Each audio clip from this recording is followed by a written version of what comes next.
Bonjour, moi je suis là pour vous présenter la prise en soins orthodontique. Je suis orthodontiste à Strasbourg et je fais partie du centre de compétences Spraton à Strasbourg, mais également MAFAS, quoi.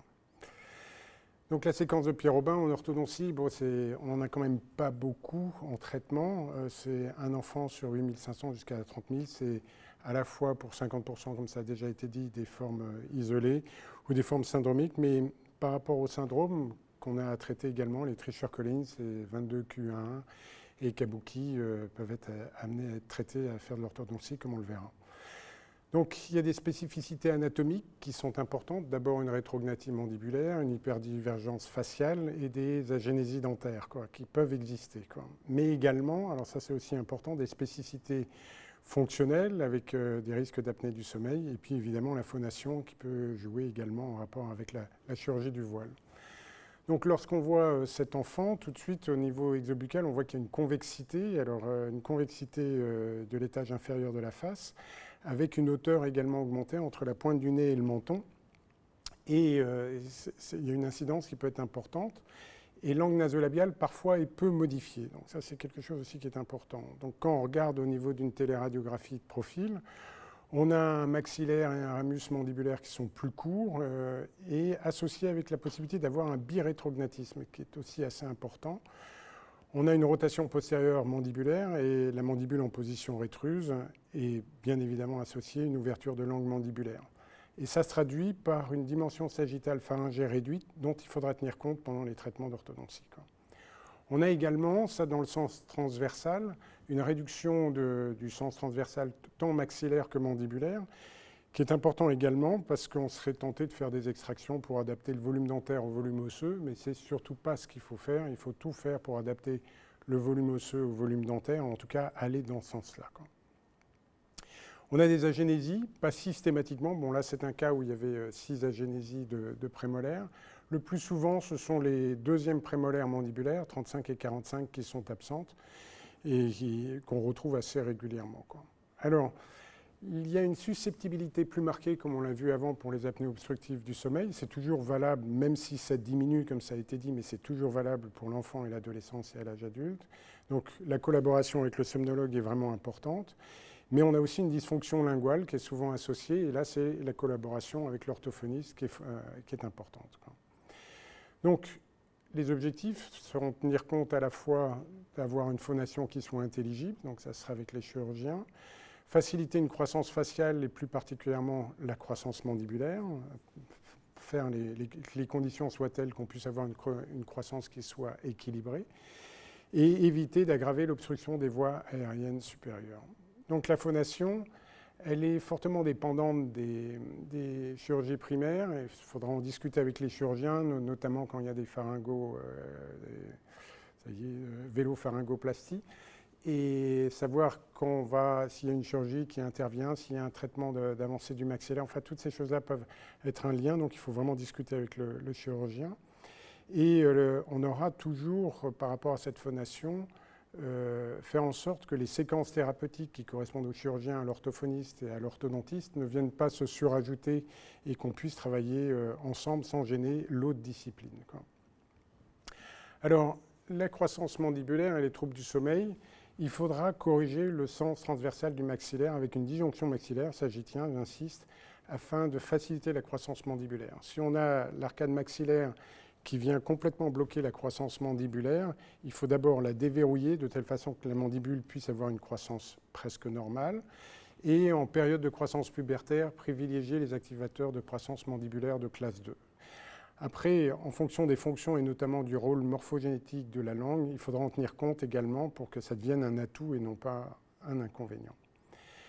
Alors pour ce qui est de la préservation des dents et du support osseux, dans la mesure du possible, je l'ai dit déjà pour le support osseux, si on a une agénésie des 35 et 45, on pourrait tenter à ce moment-là d'enlever les dents temporaires qui leur correspondent et de fermer les espaces. Je ne suis pas trop partisan de cela. Je pense qu'il est préférable à ce moment-là d'envisager un implant pour justement à nouveau ne pas réduire la forme d'arcade et risquer d'aggraver les troubles du sommeil. Et la dernière chose qui est vraiment importante, ne jamais, si on a un bel équilibre et qu'on se dit qu'il y a un décalage squelettique avec une mandibule qui est en retrait, Certains orthodontistes pourraient tenter d'enlever les premières prémolaires pour avoir un recul des incisives et des canines afin d'adapter le volume dentaire au volume osseux. Ce serait vraiment préjudiciable par rapport à l'esthétique de l'enfant, d'une part, par rapport à son profil, mais également par rapport aux troubles du sommeil éventuels. Donc les limites, elles sont liées principalement au bride cicatriciel des gestes chirurgicaux primaires. Le profil est très important et on doit en tenir compte. On ne doit pas uniquement se focaliser sur des arcades dentaires, il faut regarder le visage de l'enfant. Et donc, imaginez qu'une chirurgie orthognatique est parfois nécessaire également, parce que lorsqu'on fait des traitements d'orthopédie, on souhaite au maximum développer l'arcade mandibulaire, mais des fois il y a des freins, ça n'avance pas. Il faut toujours ne pas s'enferrer dans une direction, peut-être 1 an d'orthopédie, mais pas au-delà pour pas qu'il y ait un burden of care et que ça soit une surcharge thérapeutique pour ces enfants. Alors, quelques cas cliniques, une séquence de Pierre Robin, classique, qui ne pose pas vraiment de problème. Fin de traitement, vous voyez quand même qu'il a une inocclusion labiale, il ventile principalement par la bouche. On a développé l'arcade maxillaire, ce qui fait qu'il n'y a pas de zone d'ombre. Esthétiquement, c'est quand même déjà plus favorable. Et j'étais partisan, j'ai demandé à ses parents de dire, bon ben voilà, maintenant une chirurgie devrait être envisagée pour qu'il y ait un contact labial, que ça soit mieux au niveau du profil. Et les parents n'étaient pas favorables à cette solution-là. C'est le cas tout à l'heure avec les agénésies des 6 dents. Et en fait, j'ai tout fait pour faire grandir la mandibule au maximum et seulement après envisager des extractions de dents temporaires. On le voit sur cette radio-là. Les 55 et 65 à l'arcade maxillaire ont été conservés. Par contre, les 75 et 85 ont été enlevés. Les espaces ont été fermés pour permettre l'évolution des 8. Et au niveau du résultat, on a un petit peu une compensation dentéo-alvéolaire au niveau de l'incisive mandibulaire qui est un petit peu en avant, mais on a quand même eu un petit peu une croissance mandibulaire, même si vous voyez que l'espace pharyngé derrière est à peine augmenté par rapport à la première radio. Un deuxième cas, un Tricher Collins, donc, qui est venu. Alors lui, alors qu'il était en denture temporaire, j'ai mis un premier disjoncteur parce que le palais était étroit, il y avait une infraclusion incisive, une déviation mandibulaire, enfin il y avait beaucoup de choses à prendre en compte. Donc j'ai mis un disjoncteur sur des dents temporaires pour développer l'arcade maxillaire. Et après j'en ai remis un deuxième lorsqu'on était en denture mixte, toujours sur les dents temporaires, mais cette fois-ci non pas dans le sens transversal, mais en éventail pour essayer de développer au mieux l'arcade maxillaire, toujours lutter pour développer l'os en priorité, mais au bout du compte, j'ai quand même été amené à faire des extractions, je ne pouvais pas faire autrement. Et le voici, je l'ai encore vu par hasard la semaine dernière, donc il aurait dû revenir plus tôt, il avait disparu pendant 2 mois, et je lui ai dit, écoute, voilà, il a 18 ans, ça serait bien d'envisager éventuellement une chirurgie, et il m'a répondu, non, non, je suis très bien comme ça, je ne veux pas aller plus loin, mais je lui ai dit, ben, on en garde la possibilité, on pourra toujours faire quelque chose plus tard, et pour aller un petit peu plus loin. Donc ça, c'est la radio qui n'apporte pas grand-chose, si ce n'est qu'il y a eu des extractions. Et là, on retrouve la symétrie maxillo-mandibulaire au niveau squelettique, qui aurait été intéressant de corriger. Alors, je vais parler de la glossopexie. Alors, c'est une jeune enfant que j'ai vue au cabinet très récemment qui est venue. Elle a bénéficié ou subi ce geste. Je ne sais pas quelles étaient les conditions à la naissance, mais pendant 7 mois, elle a eu comme ceci la langue qui était maintenue par ce bouton et ce fil. Et j'ai trouvé que l'image que je trouvais dans cet article, qui représente exactement la position de traction par rapport au bouton qui est mis là et la prise en charge ici à la base de la langue. Et on voit l'orientation de cette jeune fille qui a eu 5 ans, où il n'y a plus de distance cervico-mentonnière et une ouverture complète de la mandibule, une divergence du plan maxillaire et plan mandibulaire qui vont poser beaucoup de problèmes plus tard. Donc en conclusion, le visage est important, se baser principalement sur le profil. Je pense que c'est vraiment très important et savoir que dans les outils, il y a l'orthodontie et l'orthopédie, mais également la chirurgie orthognatique. Il faut éviter d'avoir des compensations dento-alvéolaires qui seraient préjudiciables après pour réaliser la chirurgie orthognatique et une avancée chirurgicale mandibulaire et ou bimaxillaire, parce que c'est parfois nécessaire par rapport à l'amélioration des troubles du sommeil. Mais tout cela en tenant compte d'un juste compromis par rapport aux souhaits du patient et de son parcours initial. Je vous remercie.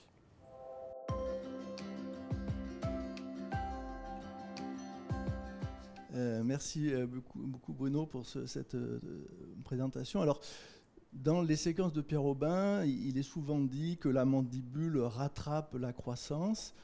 Est-ce que c'est un fait effectivement que tu constates, ou c'est plutôt l'installation d'une brachymaxille aussi, qui est souvent associée dans ces séquences de Pierre Robin, où on se retrouve effectivement en occlusion, éventuellement classe 1 dentaire, mais on a une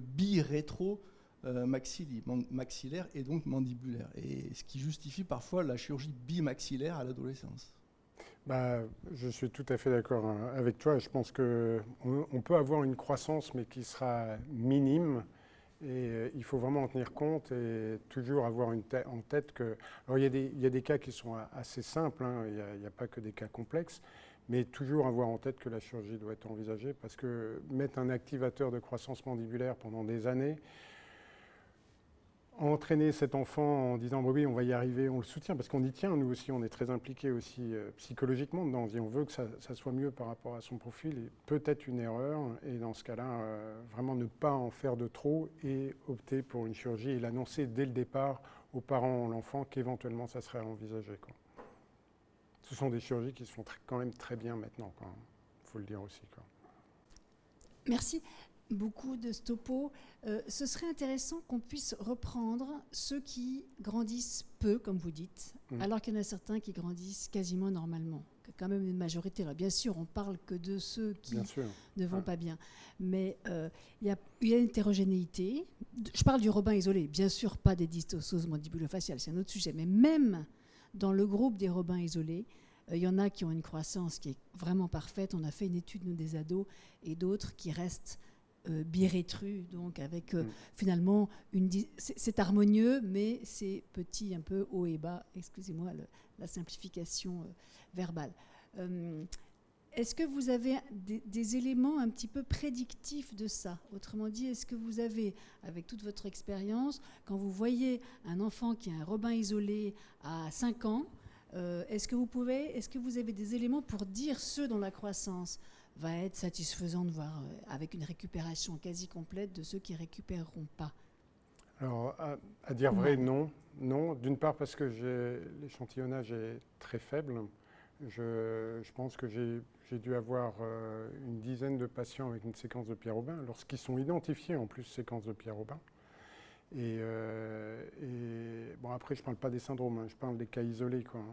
Mais disons que ce qui serait peut-être intéressant, c'est de comparer les fentes palatines pures et les séquences de Pierre Robin par rapport à la croissance, quoi. Et à ce moment-là, on aurait finalement deux malformations qui sont assez proches, mais voir si la mandibule a bien grandi dans les deux cas, et est-ce qu'il y a vraiment une différence entre les séquences de Pierre Robin et chercher à ce moment-là des valeurs qui permettraient de distinguer ceux qui ont une bonne croissance et ceux qui n'en ont pas une. Ma deuxième question concerne la langue, parce que c'est vrai que c'est un muscle puissant, qu'on voit bien que pendant la vie fœtale, c'est elle qui va permettre, et même en postnatal, hein, que ce soit l'expérience TPP ou les enfants qui sont avec une tétine non nutritive, on sent bien que quand elle est en position basse, elle favorise la croissance. Et l'impression clinique du pédiatre que je suis, c'est que quand on voit ces Robins avec persistance d'une langue assez postérieure, même à 9, 10, 11, 12, 13 mois, ils restent plus rétrognates.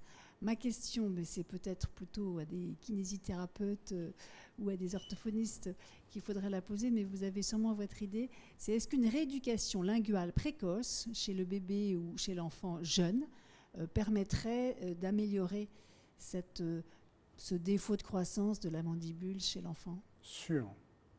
C'est-à-dire qu'il faut avoir tous les moyens en sa position pour pouvoir... l'orthophoniste ou le kiné sont indispensables. La langue, comme vous l'avez dit, c'est 17 muscles, hein, qui est extrêmement puissant. Il faut changer les habitudes précocement et faire en sorte, dès que c'est possible, en fonction de que l'enfant arrive à comprendre comment est la forme du palais, où placer sa langue, et ainsi de suite, parce qu'il y a quand même, au niveau spatial, d'arriver à reconnaître l'anatomie qu'on a en bouche, pour pouvoir, donc je pense que c'est plutôt vers 6 ans à peu près, au mieux, pour pouvoir faire à ce moment-là des exercices et faire en sorte de placer la langue un peu plus en avant. Il y a c'est vraiment la pointe de la langue au niveau de la papille rétro-incisive, de prendre ses habitudes et prendre un appui au niveau du palais, d'où l'intérêt aussi de la disjonction précoce, hein, au niveau maxillaire, de développer le maxillaire, pour que la langue ait la place de se mettre au niveau du maxillaire, ils prennent de bonnes habitudes, quoi. Ça, c'est pour faciliter le travail de l'orthophoniste et du kiné, quoi. Donc 6 ans, âge minimum pour pouvoir faire des exercices, d'accord? Parce que chez le nouveau-né, chez le nourrisson, c'est un des avantages de la plaque de Tübingen, c'est qu'il la tète en fait. Et donc nous, on est très pro tétine non nutritive chez les enfants qui n'ont pas d'orthèse et peut-être même cette petite orthèse qui permet que la langue vienne vers l'avant, stimulée, pas rééduquée au sens volontaire du terme, mais en tout cas active en bouche et en position horizontale. La plaque de Tübingen, moi habitant Strasbourg, donc à 100 km maximum de Tübingen, ayant rencontré les chirurgiens et orthodontistes sur place, ou à Bâle également, qui est à 120 km, où les prothésistes sont français et le chirurgien parle français. J'étais à Cologne aussi. C'est vraiment, moi j'ai vu une plaque de Tübingen manipulée par des parents ou les praticiens hospitaliers sur des syndromes ou sur des... C'est quand même assez c'est bluffant, quoi. Déjà, il y a une économie énorme, beaucoup moins de stress pour les parents, pour ce que j'ai pu voir, quoi, et de gérer soi-même et de pouvoir rentrer au bout de 6 jours chez soi et de s'occuper de l'enfant, de nettoyer la plaque, de savoir la remettre, c'est quand même... ça me paraît bien, quoi. Voilà.